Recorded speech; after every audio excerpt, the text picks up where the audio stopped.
This Roblox player noticed that his reflection had started moving a half second after he did. At first, it was only a tiny delay in the old mirror in the corner of his room, but over the next few weeks, that reflection slowly, quietly stopped copying him at all. What it began doing instead is the reason you should never stare too long at your own reflection. Jonah was 13, and there was a tall old mirror standing in the corner of his bedroom. It had come with the house, left behind by whoever had lived and slept in that room before. The glass was slightly warped and spotted with age, and the wooden frame was dark and heavy. His parents had offered to take the mirror away, but Jonah had honestly never minded having it there. He was not a superstitious kid, and he had never believed a single ghost story in his whole life. He liked facts and screens and games with clear rules, not shadows and whispers and old wives' tales. Every night he stayed up late in that dim room, playing Roblox long after his parents had gone to sleep.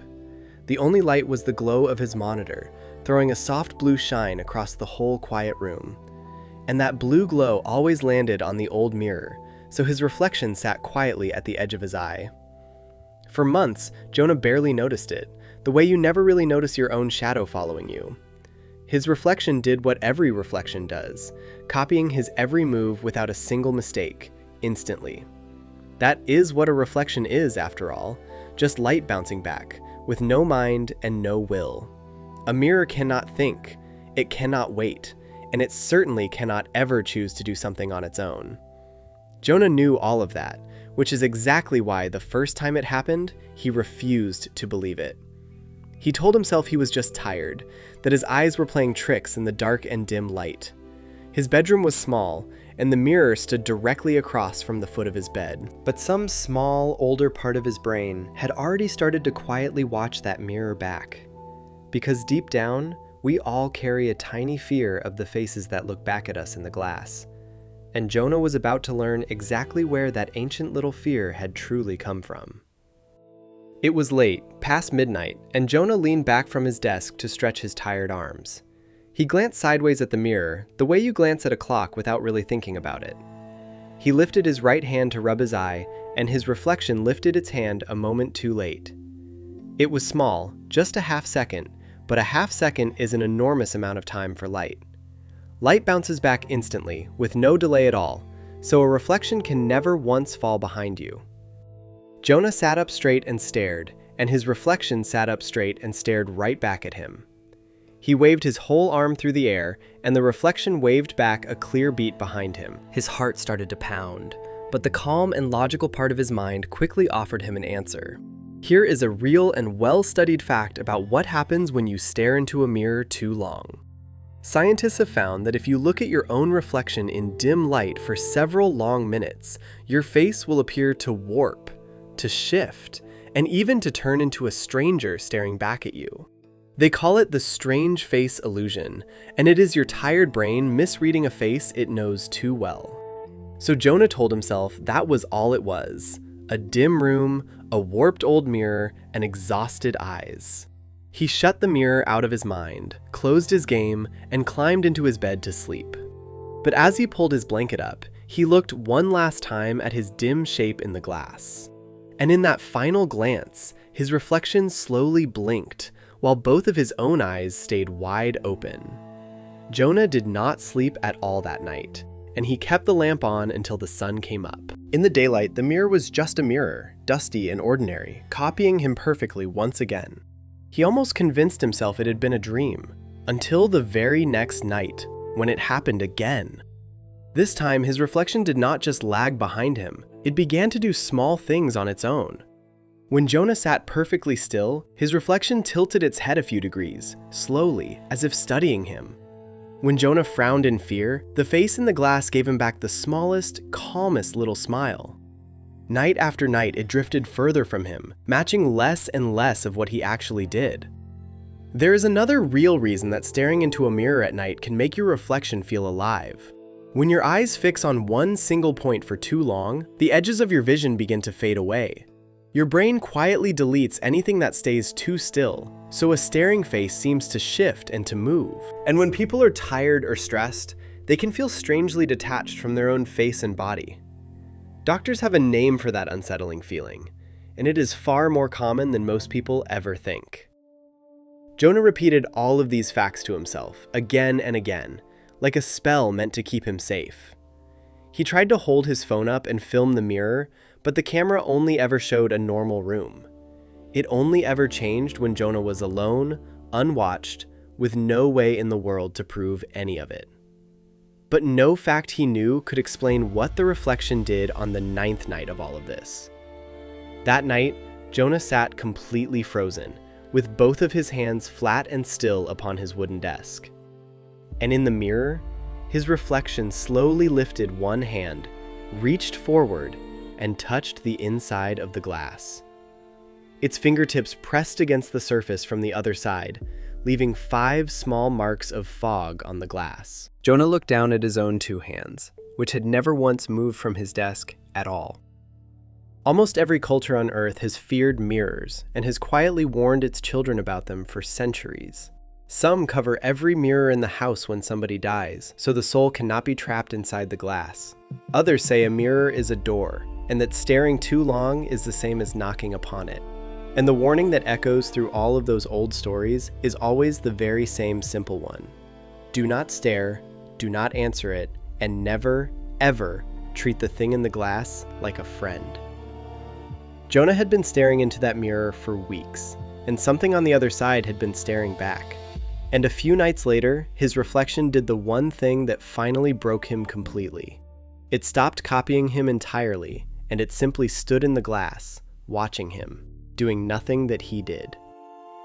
Jonah sat on his bed, and his reflection stood in the mirror, and the two of them were completely different. He was sitting, and it was standing, and it wore his face, but it no longer wore his movements.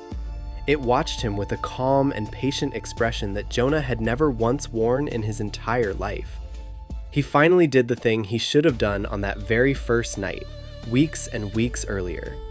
He grabbed a bedsheet, threw it over the tall mirror, and he ran out of the room shaking. The next morning, in daylight, he sat his mother down and told her every single thing that had happened.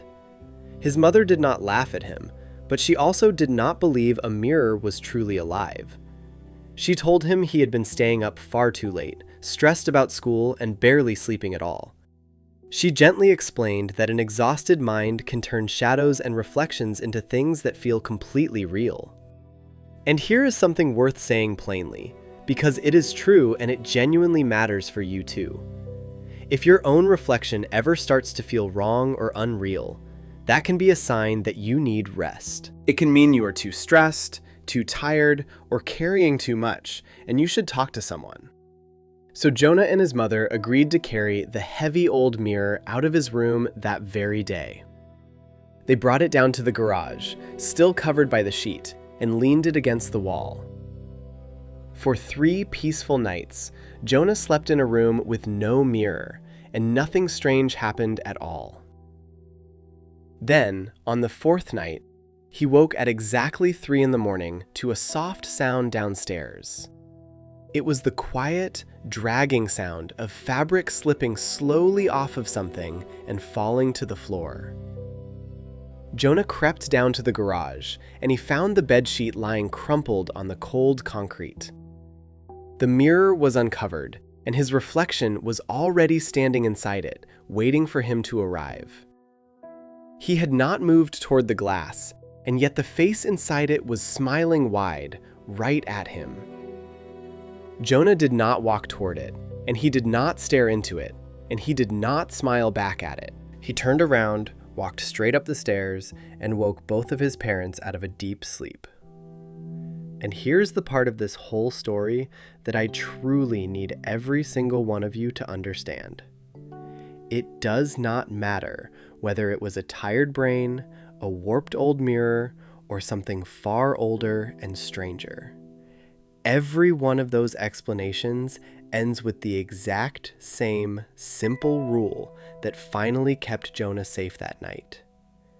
You do not stare into the dark glass, you do not answer it, and you go and find a real person. The reflection had no power over him at all until the nights he spent staring back into it alone. Every long stare he gave it was a door, and for weeks he had been holding that door wide open. It had not stopped copying him because it was broken, or because his tired eyes were playing tricks. It had stopped copying him because it had finally finished learning how to be him instead. Fear feeds on attention, and it grows a little stronger every single time that you turn to look at it. The moment you stop staring into the dark, you quietly take back every single piece of its power. The thing that frightened Jonah most in the end was not the smiling face inside the glass. It was the quiet, patient way it had waited, night after night, for him to keep on looking. That night, Jonah's parents carried the old mirror out to the curb, still wrapped tightly in its sheet. The family quietly started covering the bathroom mirrors at night, and nobody ever really explained why.